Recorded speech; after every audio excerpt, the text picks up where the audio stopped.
Look at her. I bet she is still single after our divorce. Poor thing. After 8 years of divorce, my ex-husband saw me at our school reunion and mocked me, unaware I was married to a billionaire. My name is Simone Carter, and here is how it all panned out. I found the envelope on a Tuesday. It was sitting right there on my kitchen counter, tucked beneath a takeout menu and a water bill. Like it wasn't anything special. Like it wasn't the kind of thing that could reach into your chest and squeeze. My name was written on the front in that clean, formal font that organizations use when they want to seem personal but aren't. Simone Carter. The return address was from the Jefferson High School Alumni Association, Atlanta, Georgia. I stood there in my kitchen, still in my scrubs from a 12-hour shift at the hospital, and I stared at it for a long time. I didn't open it that night. I put my keys on the hook, poured myself a glass of water, and walked past it to the bedroom. I told myself I was tired. And I was. But that wasn't why I didn't open it. I didn't open it because I already knew what it was, and knowing what it meant, knowing what it would bring back up. I had spent 8 years putting certain things down. I wasn't about to pick them back up on a Tuesday night without a full night's sleep. The next morning, over coffee, I finally tore the flap open. Jefferson High School class of 2006 reunion celebrating 18 years. It listed the date, a Saturday evening in late October. The venue was the Grand Meridian Event Hall in Buckhead, which told me immediately that whoever was organizing this had either married well or spent money they shouldn't have. Buckhead was not where we came from. Most of us had grown up in the West End, College Park, East Point. Buckhead was aspirational. Buckhead was a statement. I set the card down and looked out my kitchen window at the magnolia tree in the front yard. The leaves were starting to turn. My neighbor's dog was barking at nothing, the way it did every morning. 18 years since high school. 8 years since the divorce. I let the numbers sit in the room with me. My phone rang before I could decide how I felt about any of it. I didn't even look at the screen before I picked up. I already knew. Simone? It was my best friend, Deja.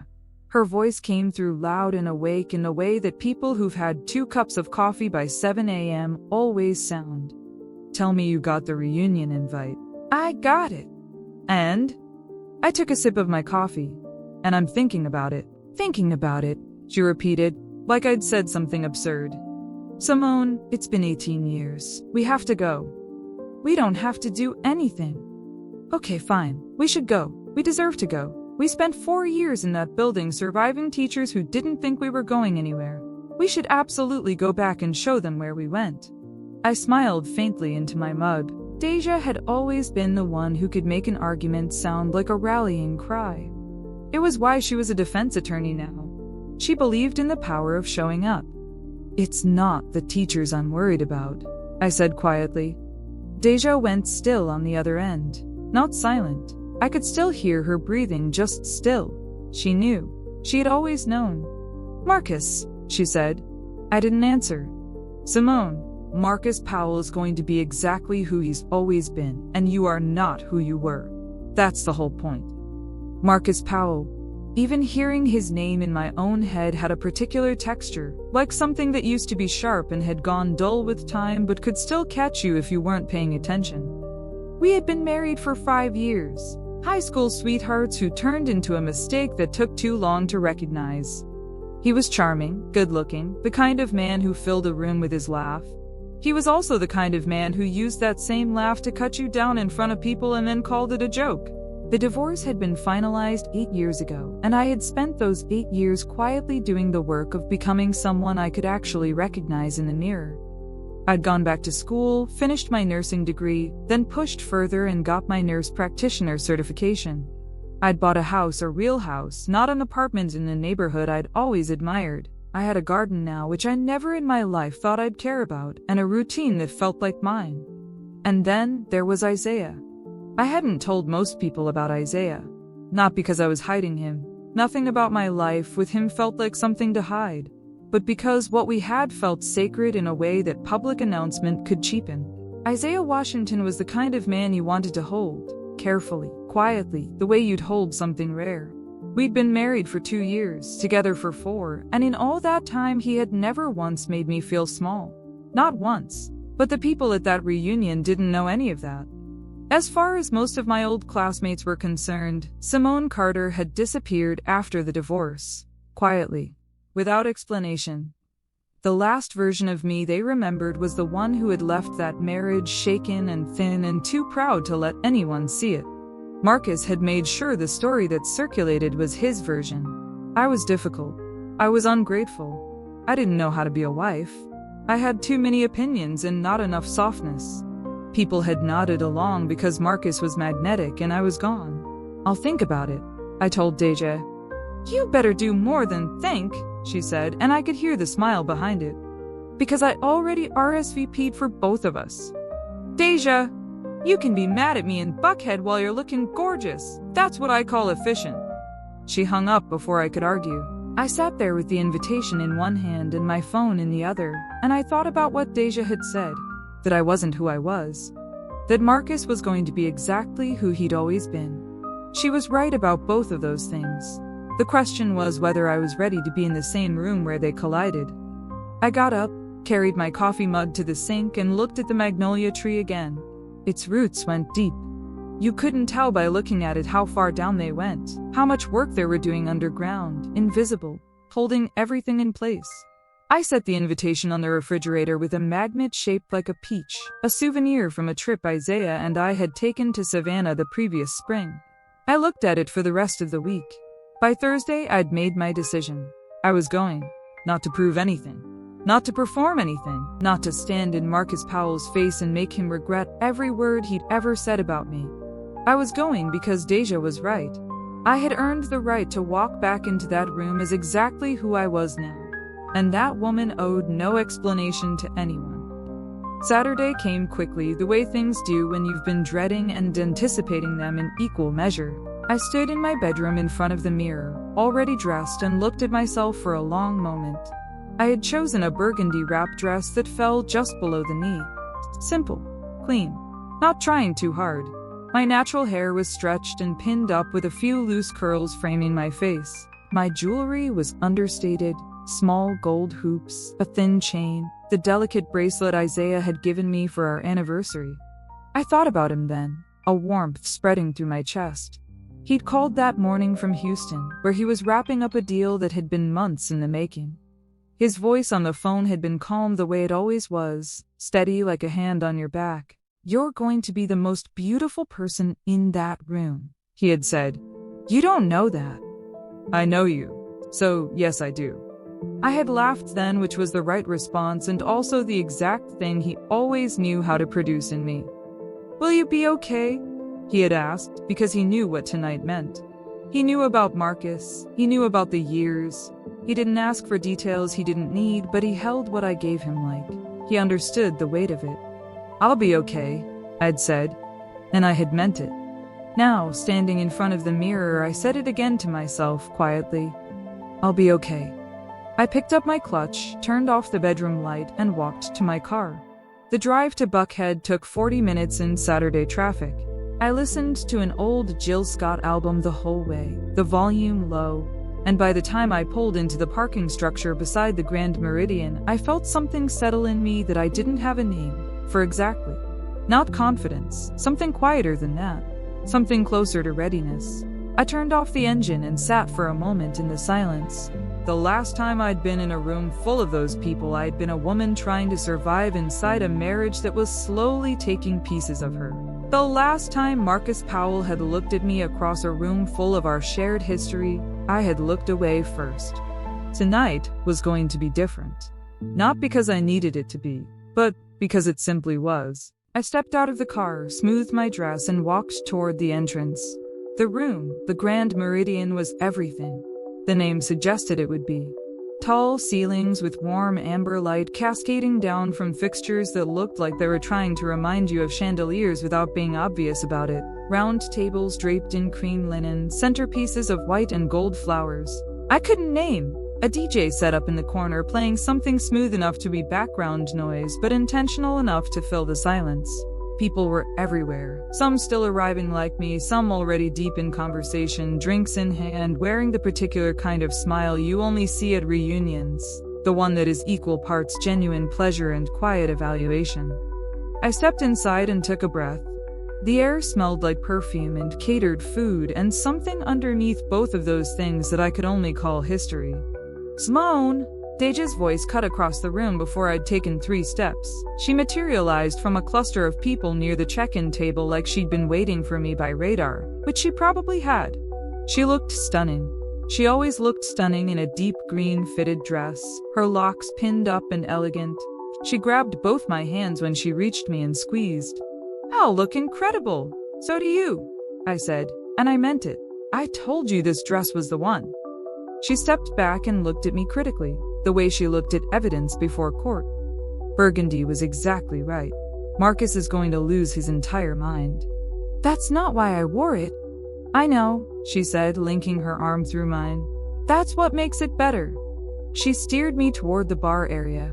"Come on, let's get drinks and do a perimeter scan before we commit to any conversations."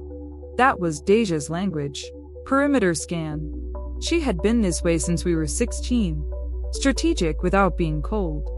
It was one of my favorite things about her. We got sparkling water.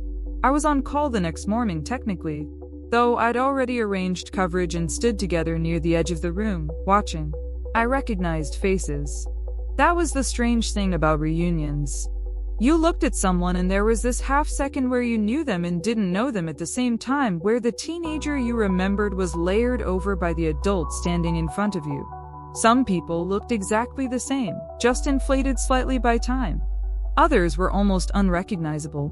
Some had clearly arrived at themselves in ways they were proud of. Others seemed to be still searching. I was cataloging, I realized. Which was fine.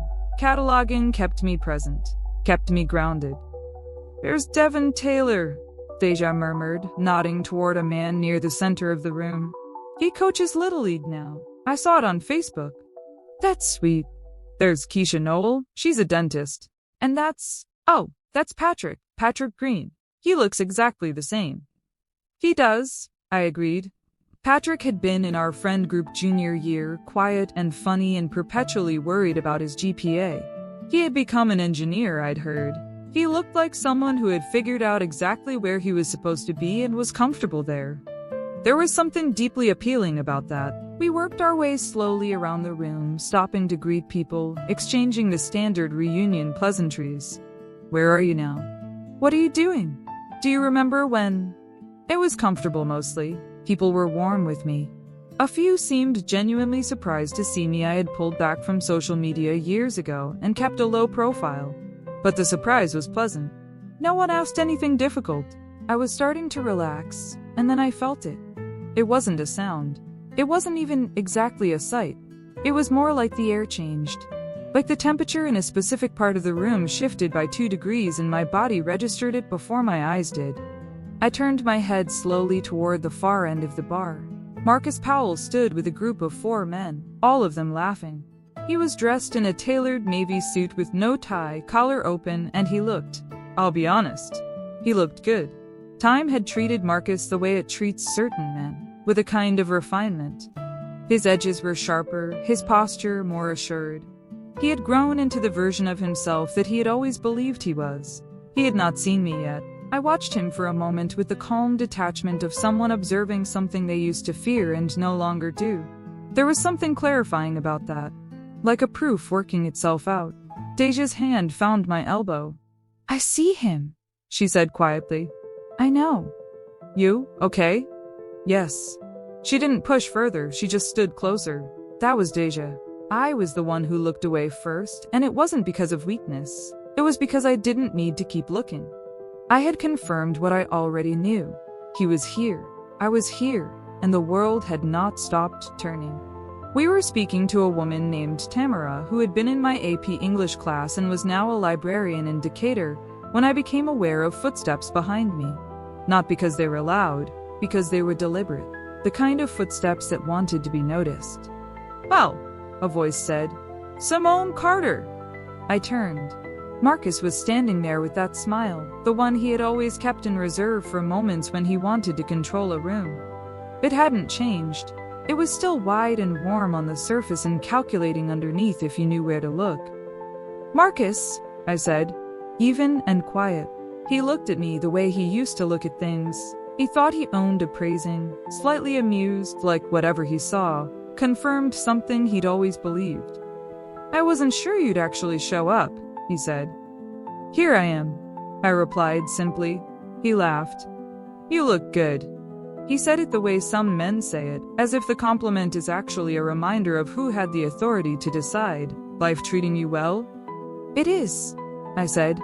His eyes moved to Deja briefly, acknowledged her with a nod that was barely a nod, then came back to me.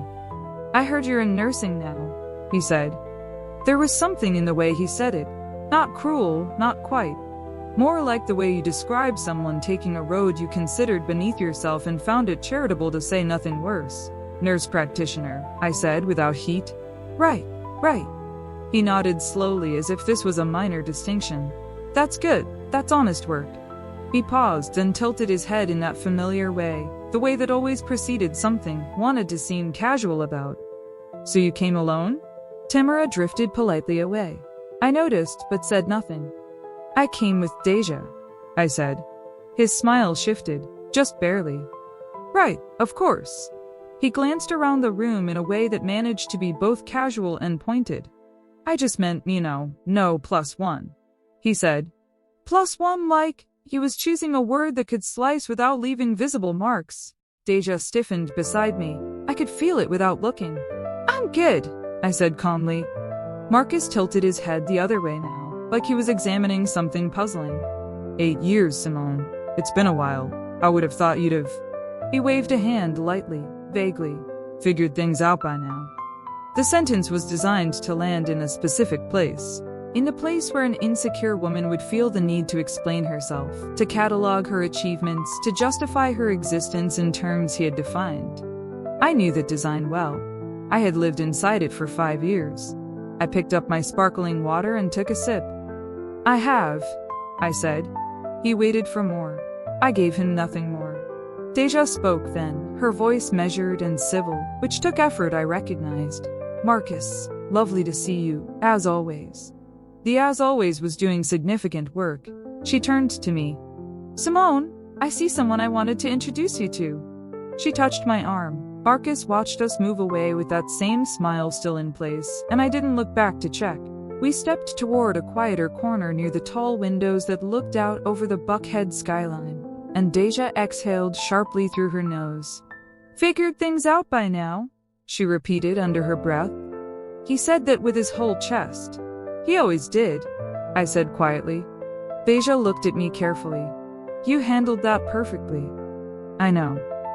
He was hoping you'd either brag or shrink. You did neither. I know, I said again. She shook her head slowly. He hasn't changed. No, I agreed. But that's not my problem anymore. We stood there by the windows for a moment, the city lights scattered and beautiful below us, and I breathed slowly. In my chest I was tracking something. Not anger, I'd done the work of releasing that long ago. Not pain that had calcified into something more useful years back. What I was tracking was something more like clarity. The particular clarity that comes from being looked at by someone who defined you for years and realizing with your entire body that their definition no longer has jurisdiction. And Marcus Powell had looked at me and seen what he expected to see. A woman alone. A woman who had to be doing moderately okay at best. A woman whose story had topped out. He didn't know anything. And the night was still young. Alright, now give me just a second. Don't go anywhere. If you've been enjoying this video so far, I have a small favor to ask. I spent quite a bit of time putting these videos together, planning, recording, editing, just to make sure you get something helpful and enjoyable to watch. And the truth is, a lot of folks watching haven't subscribed yet. In fact, about 98% of viewers are just watching quietly. No subscription, no just passing through like a polite guest who never signs the guest book. So here's all I'm asking. Take a moment and tap that subscribe button. It's completely free. No charges, no commitments, and it simply lets you know whenever I share a new video. And if you're finding this helpful, go ahead and give it a like as well. It really does help more people find this content. Think of it as a small way of saying, yes, I'd like to see more of this. Alright, I won't keep you. Let's get right back to it. The reunion coordinator, a round-faced woman named Beverly who had clearly been waiting her whole life to run an event like this, got everyone's attention about an hour into the evening. She tapped the microphone twice and beamed. "All right, Jefferson High family. We're going to do a little mingling game. We want everyone to find at least 3 people they haven't spoken to tonight and exchange a memory. The best story wins a gift card to a restaurant I will not name yet because the suspense is good for you." Laughter moved through the room. People began shifting and regrouping. Deja got pulled into a cluster that included Devin Taylor and 2 women I didn't recognize, and I let her go with a small wave. I could manage. I was making my way toward a group that included Patrick Green when a woman I vaguely remembered, Fantasia, who'd gone by Fanny in school and apparently still did, appeared at my elbow. "Simone! Oh my God, I barely recognized you!" She looked me over the way women sometimes do, which could mean many things and usually means several things at once. "You look amazing. What are you doing now?" I told her. Nurse practitioner opened a private wellness practice 2 years ago alongside my clinical work. She listened, nodding enthusiastically. "That's so great," she said. "Seriously, good for you." Then, with the energy of someone who couldn't help themselves. "And are you seeing anyone? Married? Kids?" I had expected this question. It's the standard circuit at reunions. Where do you live? What do you do? Are you partnered? Have you reproduced? I had a clear, simple answer. But before I could give it, I became aware that Marcus had drifted into the vicinity, in that way of his never arriving directly, always materializing at the edges, like he preferred to have audience already assembled before he spoke. "Fanny." He appeared at her side with that smile. "Good to see you." He looked at me. "We were just catching up." Fanny laughed. "Marcus, I was just asking Simone if she's married." "Oh?" He raised his eyebrows, performing mild surprise. "That's a good question." He looked at me now with a specific expression. I recognized the smile that said he already knew the answer, and it confirmed something he found satisfying. Inquiring minds. A few people nearby glanced over. Conversations adjusted in the way they do when someone perceives a scene developing. I looked at Marcus steadily. "Yes," I said. Fanny blinked. "Oh, really?" "Yes," I said again. "I'm married." The words settled over the small circle. Fanny's face opened into genuine delight. "Oh, Simone, that's wonderful. When did this happen? Who is he?" Marcus's smile didn't disappear, but something behind his eyes recalculated. You could see it if you were watching for it, the tiny recalibration of a man who had built his current satisfaction on a particular premise and found that premise shifting underfoot. "His name is Isaiah," I said. "We've been married 2 years. "Is he here?" Fanny asked, looking around. "He's traveling for work," I said. "He was hoping to make it." "What does he do?" someone else asked. I hadn't even noticed this person join the circle, but there were now 6 or 7 people loosely gathered, the way people gather when they sense something interesting. "He works in development," I said. "Infrastructure and real estate. He's in Houston right now finishing a project." Marcus made a small sound that wasn't quite a laugh. "Infrastructure," he said, with that particular inflection he used when he was about to be clever. "Is that what? Construction? Your husband builds things?" There was a faint emphasis on your husband that was meant to suggest something. That it was a stretch, that the idea needed examining. I looked at him without expression. "He does, yes, among other things." "That's honest work," he said, using the same phrase he'd used earlier. The same phrase with the same loaded bottom. A woman named Rochelle, who I hadn't spoken to all night but who had been listening, raised her eyebrows slightly at the phrase. I saw it. She heard what it carried. "Lots of successful people build things," Rochelle said evenly. She said it to the circle, not to Marcus in particular, but the direction was clear enough. Marcus laughed. Of course. I'm just saying Simone always talked about things like, I don't know, saving the world, the big picture. I'm just surprised is all." He looked at me with something that presented itself as warmth and was not. "A nurse practitioner and a builder, that's a solid life. Good for you." Good for you. 2 of the most condescending words in the English language when said in exactly that tone. Deja had reappeared at the edge of the circle. I could feel her there without looking. like a weather system. I took a breath. I did not raise my voice. I did not perform. I simply spoke. Isaiah's company has been responsible for developing over 40 mixed-use properties across the Southeast, I said. He also co-founded a community development fund that's invested in infrastructure in 6 historically underserved counties in Georgia alone. His current project in Houston is a port expansion worth...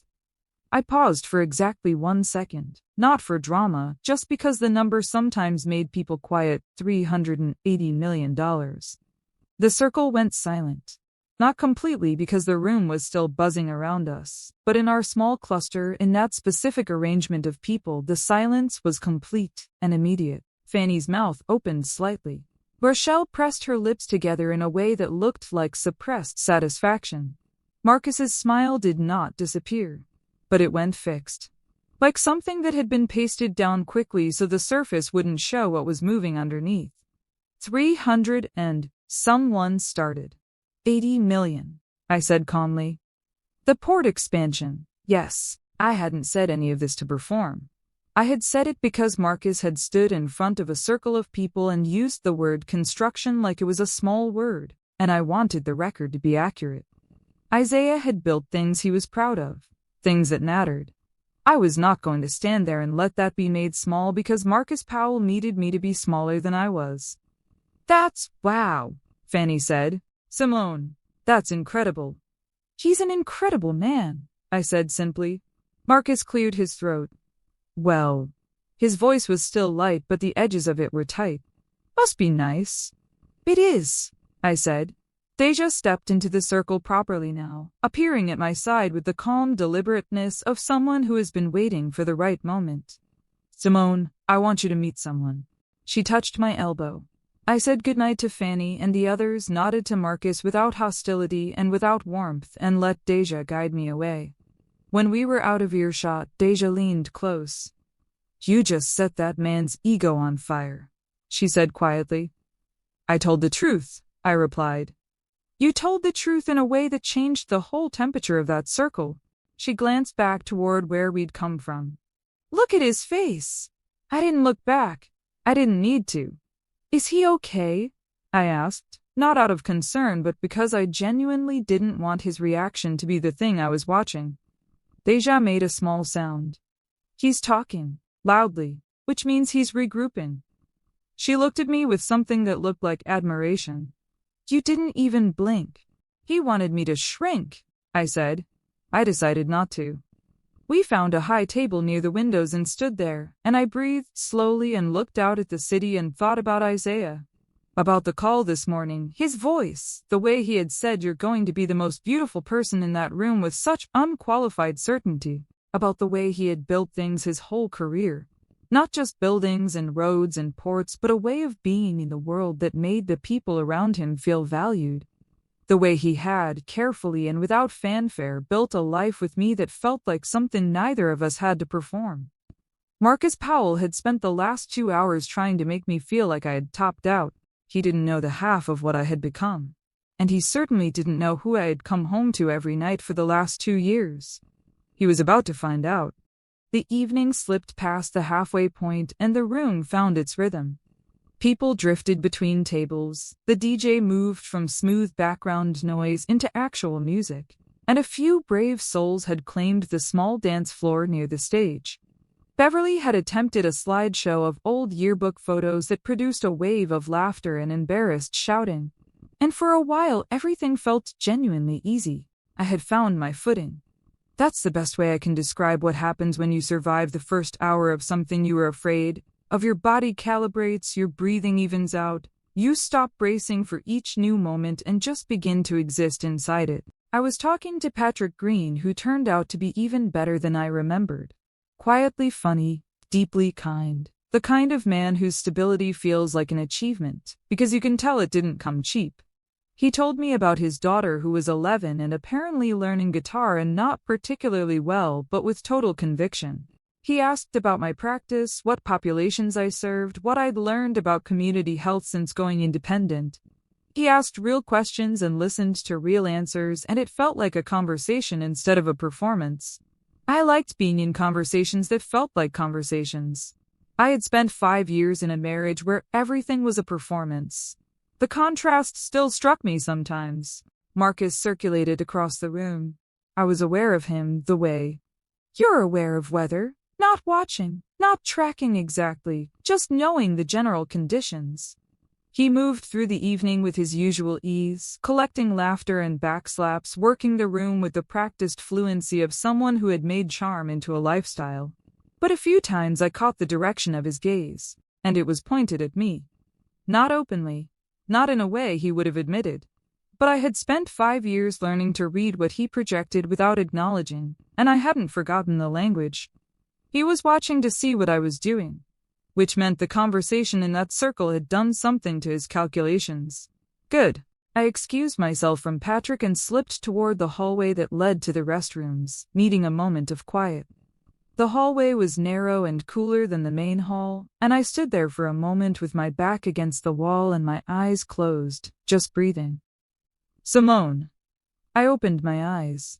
A woman was standing a few feet away, looking at me with an expression I couldn't immediately categorize. It took me a moment to place her. She had changed considerably, but then it settled. Nkechi Obi.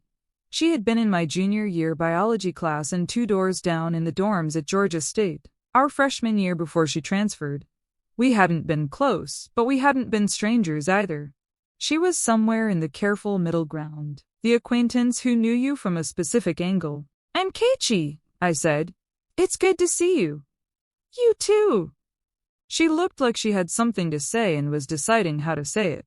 She was a tall woman, Nkechi, with the posture of someone who had learned early that taking up space was not the same as being in the way. She worked in public health administration, I'd heard. It seemed right for her. Can I talk to you for a second? She asked. Of course. She glanced back toward the main hall, then moved slightly further down the hallway so we were more private. I followed. I'm not trying to open anything, she began. I've been watching tonight, and I need to say something I probably should have said a long time ago. I waited.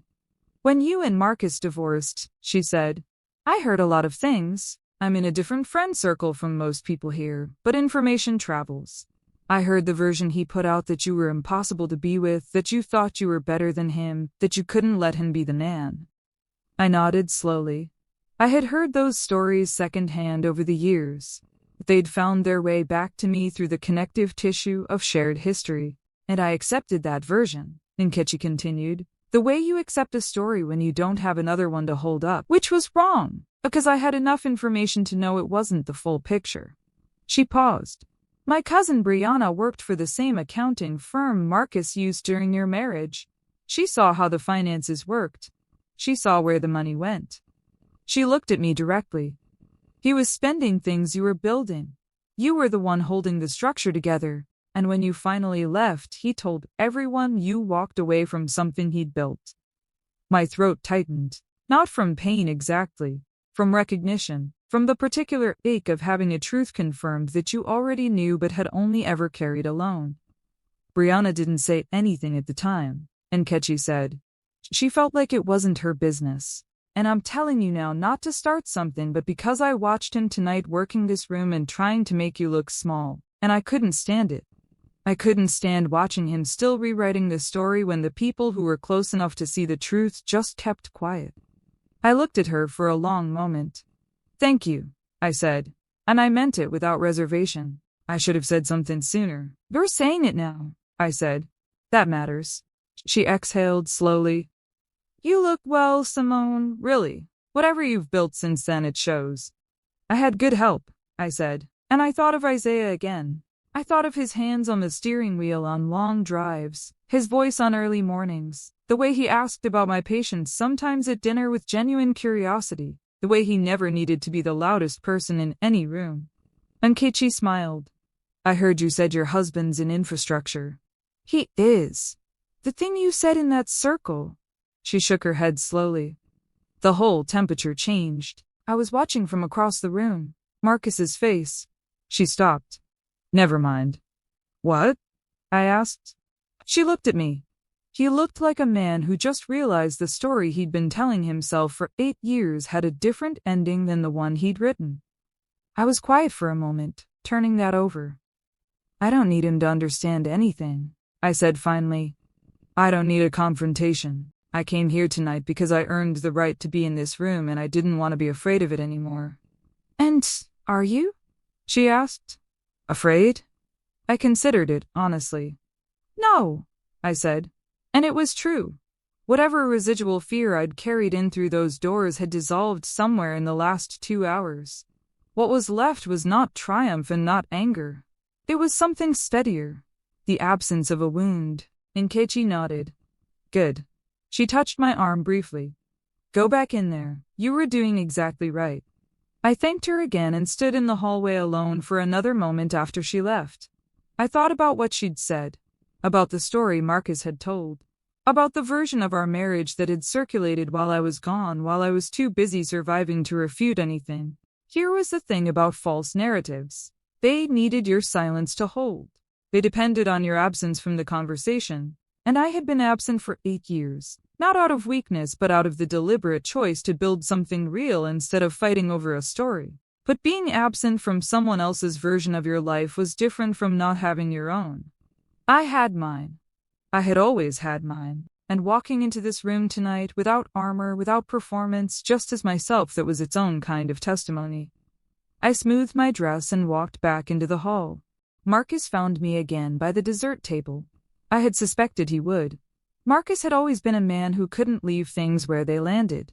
He needed the last word, the way some people need water. Not always the cruelest word or the loudest, he was too controlled for that, but the word that positioned him correctly.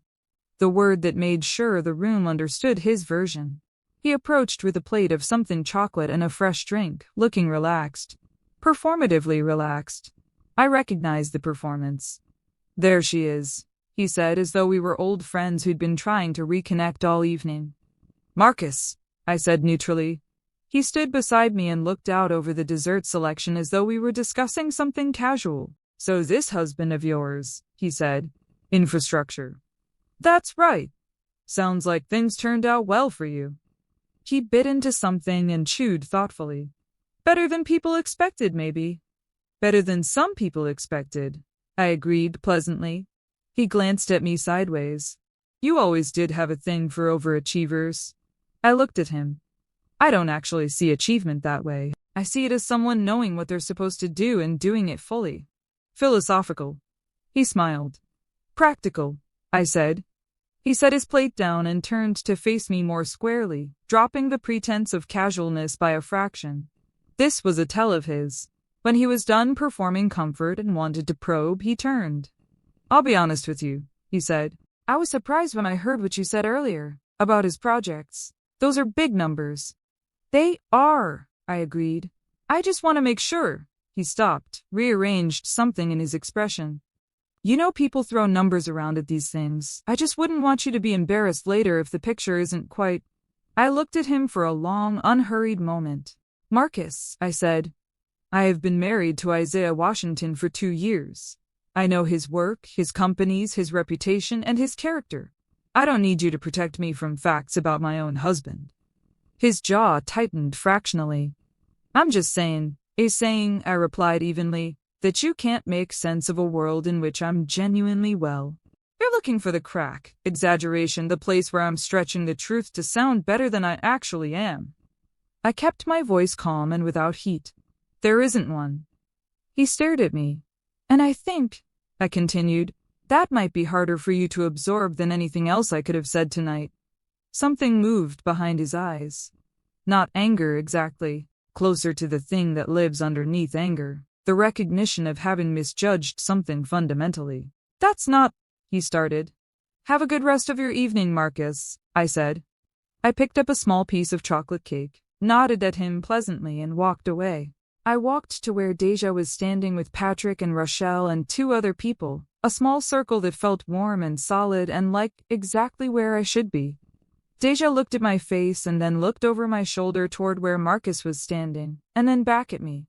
And the expression that crossed her face was one I would remember for a long time. Pride. Just plain, uncomplicated pride. I stood with my friends and ate my chocolate cake, and the conversation moved and bent and flowed the way good conversations do. And for the first time all evening, I was simply there. Not braced for anything, not performing anything, not waiting for the next thing to navigate. Just there. It was around this point, I'd say it was getting close to 9:30, that the energy in the room shifted in a way that I could not immediately explain. It wasn't a sound exactly. It was more the way the current of a room changes when something new enters it. Conversations tapered. Heads turned. I turned too, because you turn when a room turns. Near the entrance to the hall, a man had just walked in. He was tall, broad-shouldered, dressed in a dark suit, the color of charcoal, no tie, top button open. His face was familiar to me in the way that your own reflection is familiar, not surprising, just known. He had a deliberate kind of presence, the kind that didn't announce itself but that the room instinctively organized around anyway. Isaiah Washington stood at the entrance of the Grand Meridian and looked across the room until he found me. When he did, something in his face softened. Just slightly, just enough that I could see it. I didn't move for a moment. He had said he was in Houston. He had said he was wrapping up a meeting. He had said he hoped to make it but hadn't promised. He had made it. Deja, standing beside me, drew in a slow breath. "Oh," she said. Quiet, almost reverent. "Simone." Isaiah moved through the room, the way water moves, finding the path of least resistance, not because it was weak but because it didn't need to force anything. People stepped aside not because he demanded it, but because he carried himself in a way that made space simply appear. His eyes were on me the whole time. When he reached me, he stopped close enough that the warmth of him was immediate. He looked at me for a moment without speaking, and in that look was everything. The apology for being late, the understanding of what this evening had been, the steadiness that I had come to think of as his most essential quality. "I'm sorry," he said. His voice was low and meant for me. "The flight was delayed, and then it doesn't matter. I'm here." "You didn't have to come," I said. "I wanted to." He reached out and took my hand, gently, the way you take something you value. Then simply, without theater, he raised my hand and pressed his lips to my knuckles. The small circle around us went very still. I heard someone nearby say something low to someone else. Then I heard a name. His name, because some people in that room recognized him. Isaiah Washington did not chase visibility, but visibility had a way of finding people who built things that couldn't be missed.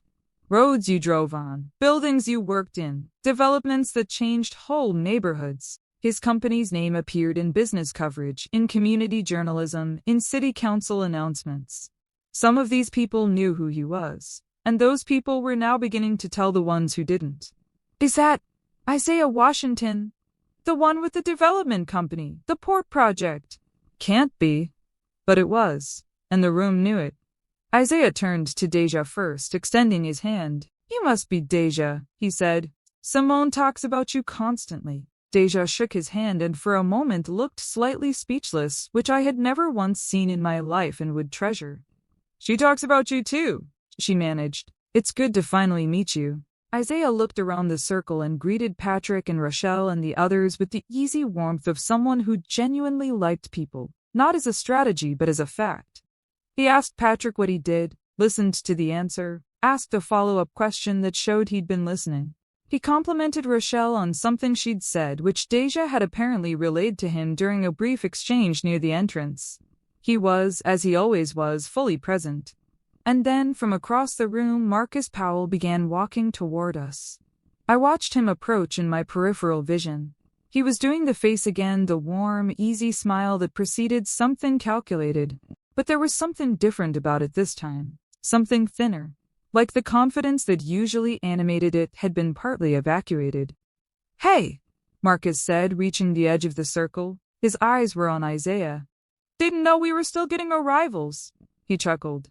"Marcus Powell," he said, extending his hand. "Old friend of Simone's." Isaiah looked at him with a calm, clear gaze and shook his hand. Grip was not aggressive. It was simply firm. "Isaiah Washington," he said. "Nice to meet you." Marcus's eyes moved over Isaiah's face in the way of someone searching for something to use. "You just got in?" "Flight from Houston," Isaiah said simply. "Long day." "Houston," Marcus repeated. "What's down in Houston?" "Port expansion project." Marcus nodded slowly. Right. Simone mentioned something about that. He smiled. Big project. It is, Isaiah said without elaboration, without pride, just confirmation. Marcus tried another angle. Well, you picked a good woman, he said with the particular ease of someone who thinks they're being magnanimous and doesn't understand the weight of what they're carrying. She always was something else. Isaiah looked at him steadily, not with hostility, with the patience of a man who can hear what's underneath what's being said. I know, he replied. I'm fortunate. The answer was so simple and so complete that it left nothing to grip. Marcus tried once more. She can be a lot to handle, I'm sure. He laughed lightly. Strong opinions, high standards, you know how she is. Isaiah tilted his head very slightly and looked at Marcus. Those are some of the things I admire most about her, he said. Silence. Not dramatic silence. Just the quiet that happens when a sentence lands exactly as it should. Marcus's smile thinned at the edges. Right, he said. Of course. He straightened. Well, enjoy the rest of the night. He glanced at me. Good to see you, Simone. You too, I said, and I meant it without sarcasm and without weight. It had been good to see him. It had confirmed everything I needed to know and closed everything I hadn't known was still open. He walked back across the room. Isaiah looked at me. Are you okay? He asked, voice still low. I'm better than okay, I said. He searched my face for a moment with that quiet attention of his. Then he nodded. Good. He looked around the room with a fresh gaze. Now, are you going to introduce me to anyone else, or are we taking this moment private? I laughed then. A real laugh, the kind that comes from the middle of your chest rather than the front of your face. Deja heard it and started laughing too, and Patrick shook his head in delight, and the circle opened back up and the night resumed.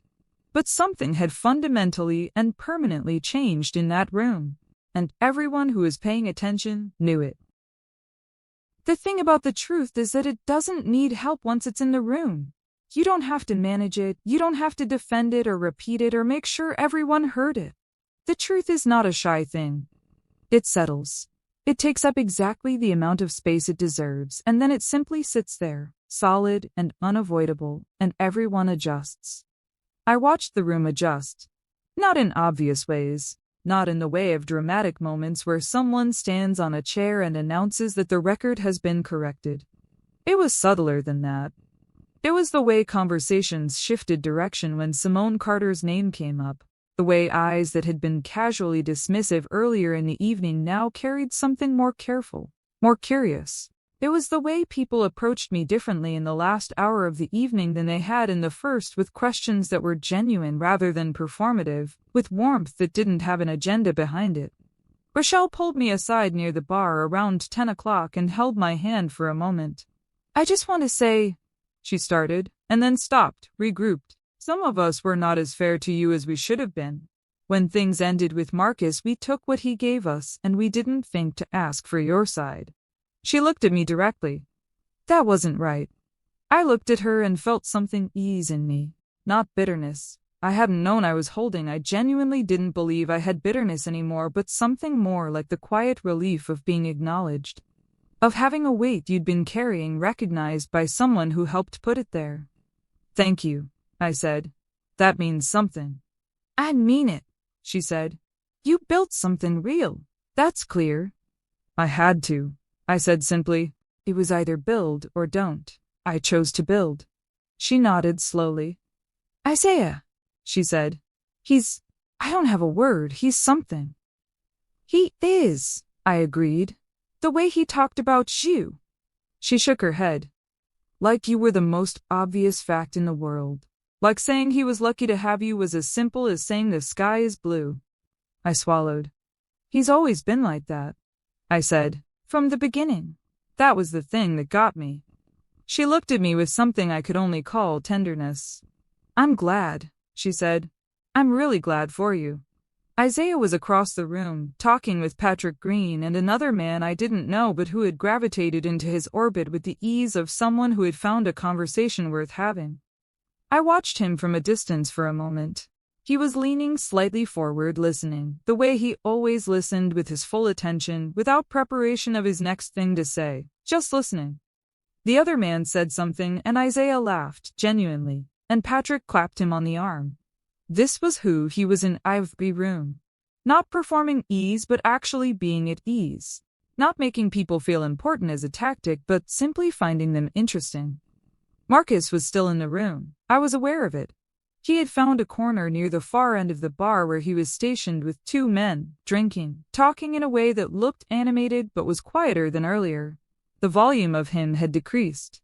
His orbit had contracted. The people who had laughed loudest with him early in the evening were now distributed across the room. In other conversations, not through any dramatic defection but through the natural redistribution that happens when the current of a room changes direction. While Deja appeared at my shoulder. "Do you know what I've been watching?" "What?" "His entourage," she said. "Or the lack of it now." She nodded subtly toward Marcus's corner. "He's been talking to the same two people for 45 minutes. 3 hours ago he was moving through this room like a mayor." "People read the air," I said. "They do," she agreed. And the air changed, the moment Isaiah walked in. She looked at me. But actually, it changed before that. It changed when you wouldn't give Marcus what he wanted. I thought about that. About the first moment Marcus had appeared at my shoulder, and I had chosen stillness over explanation, chosen simplicity over performance. I thought about the circle around the dessert table, the conversation by the bar, each one a small test, and in each one I had made the same choice to remain exactly, quietly, unapologetically, myself. I had not done it for Marcus. I had not done it to win something. I had done it because I was tired of being made to feel like my existence needed justification.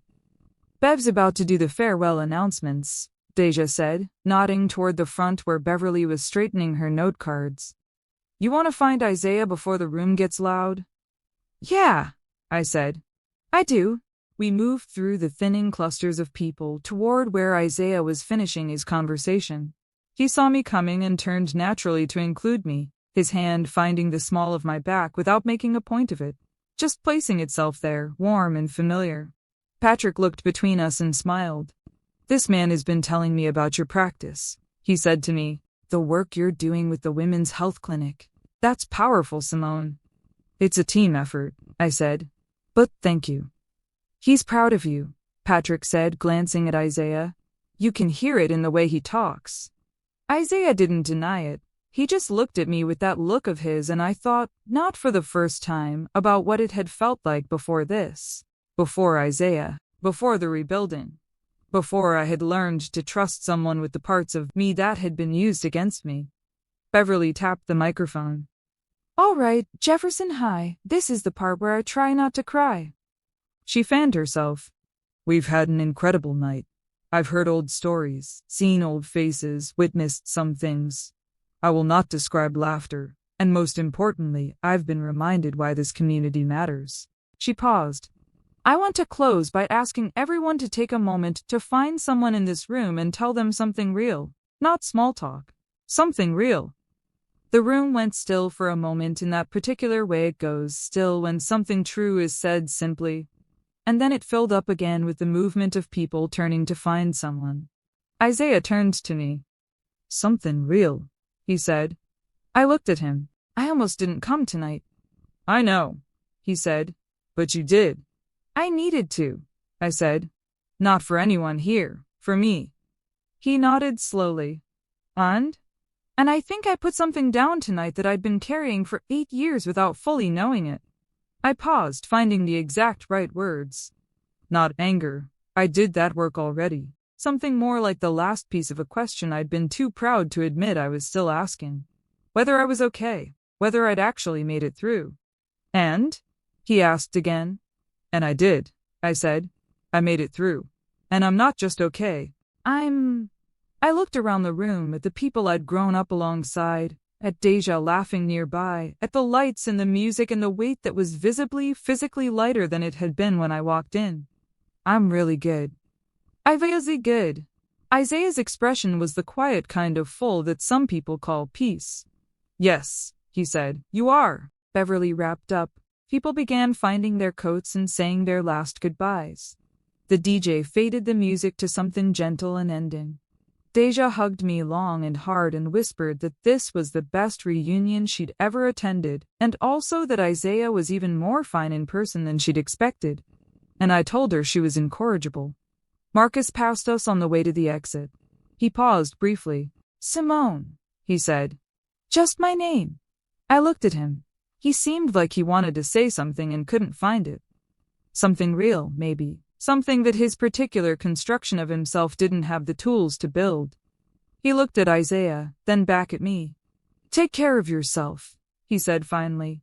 "I always have," I replied, without cruelty and without warmth, but just truth. He nodded once and walked out.